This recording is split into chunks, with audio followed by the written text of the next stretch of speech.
lesson we're going to be looking at a dominant 7 arpeggio lick in the context of a 1-4-5.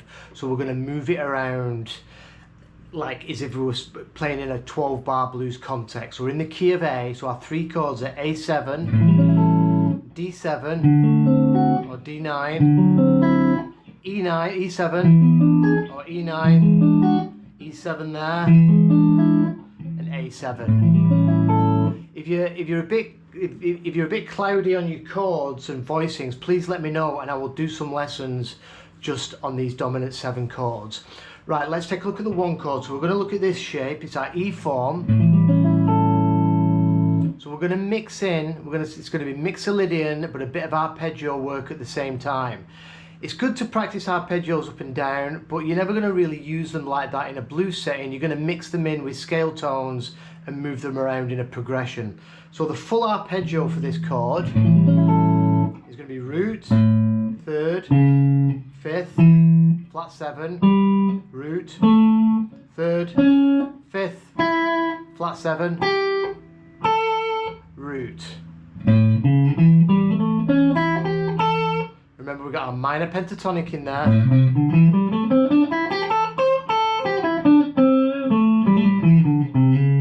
But we're looking at dominant 7. We're going to be adding in that major 3rd. We're also going to add in the 9. So we're mixing a bit of major and minor pentatonic. You can call it mixing major and minor, or we can just look at this as mixolydian. So we're not going to go over scale shapes. With a lot of my teaching, as you've noticed now, I like to do stuff built around the chord. If you can start seeing these chord shapes within your licks and we start adding in notes, you can start playing this stuff and sound melodic over the changes. Right, so here's the first lick slowly. And I got this idea from Ford Thurston. If you've not checked him out, check him out. So we're first running down the arpeggio. We've got root, 3rd, 5th. Then we're going to grab the flat 7 with our middle finger. Now this is important. So we've got root, 3rd, 5th, flat 7.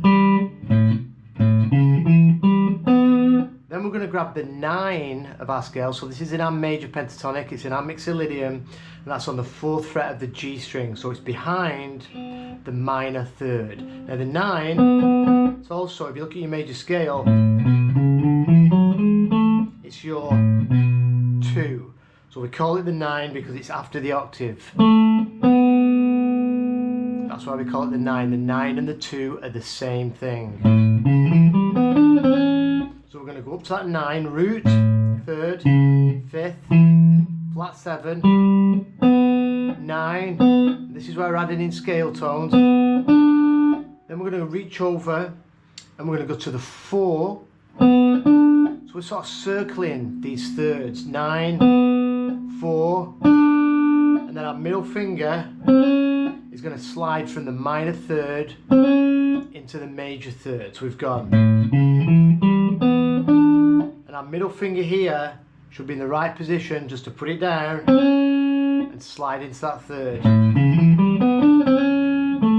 then we can just grab the root on the 7th fret of the D to finish that first lick.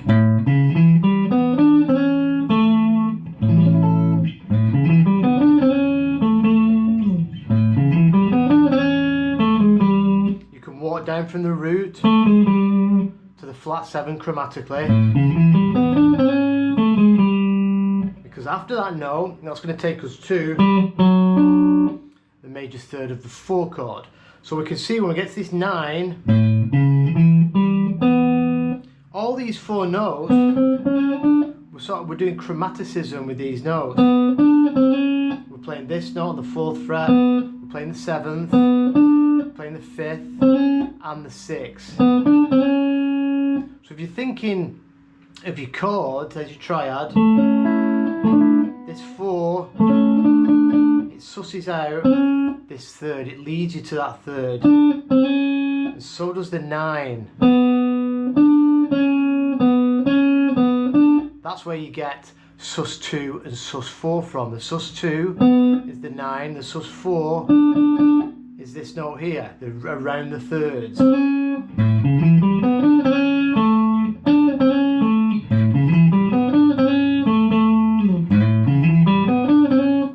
into the root. And if this is new to you, just practice that one lick for the one chord. Get them notes in your ear.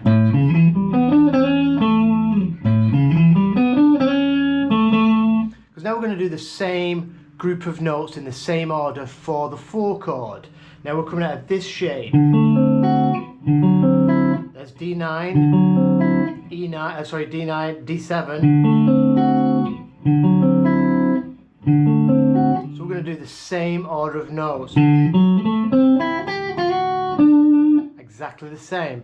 But things change a little bit because of the B string. Our 9 now is going to be directly underneath the flat 7. Other than when we did it for A, it was poked out here at the scale. When we do it off this A root, 3rd, 5th, flat 7, stack over to the 9, and then it behaves the same on the B string.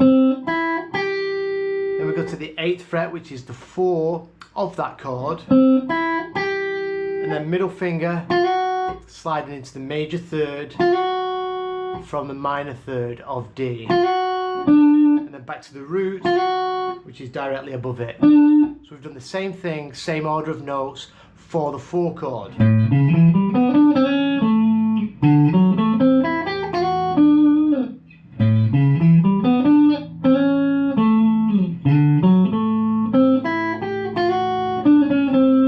Now if you walk up from the roots to the flat 7 of the 4, chromatically, and then this is where you want to start looking at these things. When we walk to that, when we go to that flat 7 of the 4 chord, our major 3rd of the 1 is right next door. So these dominant 7 chords start weaving in and out of each other, and that's why learning this stuff in the context of a 1-4-5 teaches you a lot more. Do it with just in one key to learn the shapes, then start putting it into music.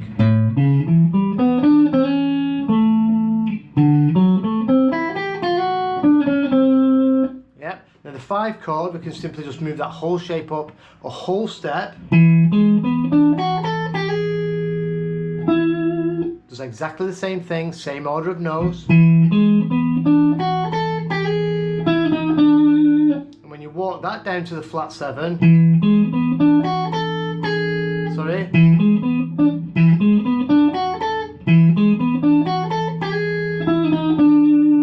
the flat 7 of E takes you to the major 3rd back to the 1 chord. So the flat 7 of E, let's go through that arpeggio again. E root, flat 7. Remember, your flat 7 is always a whole step behind its root. So the flat 7 of E is also the root of the 4, and then behind that it takes you back to the 1 chord. So when you start reducing this stuff down even further, which we will do, we start taking this to single note studies. You can just turn this into lead guitar because you can see the notes moving around within the chord, so you can start playing them over a 12-bar blues in lead guitar mode.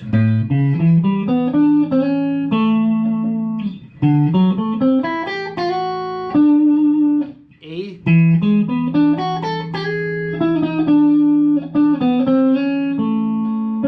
Now we can also do E7 out of this shape, so we can keep it all in this one position. A,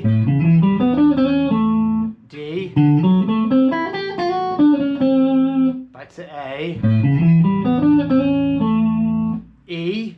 Now we can do the E shape, root, 3rd, 5th, same order of notes, to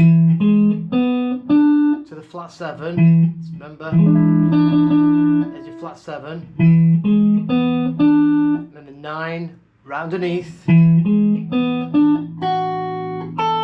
There's the 4, there's the major 3rd of that chord. Back to the root, same notes, same order.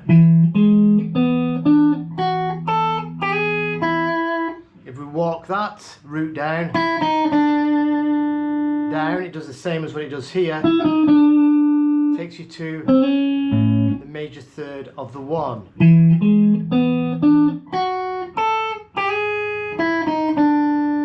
But now the major third is behind it there. So practice that stuff slowly and try and look what's going on inside. So I'll go through it again.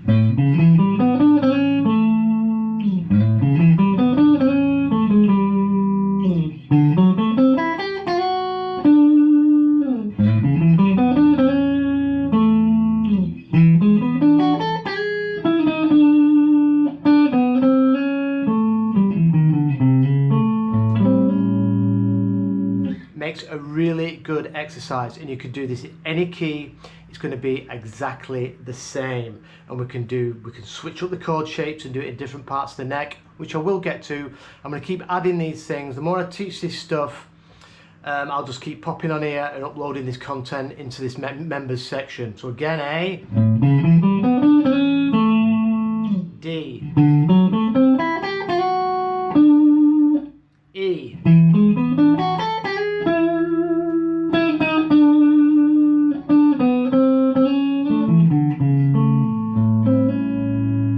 we can do it all in one spot. A, D, E,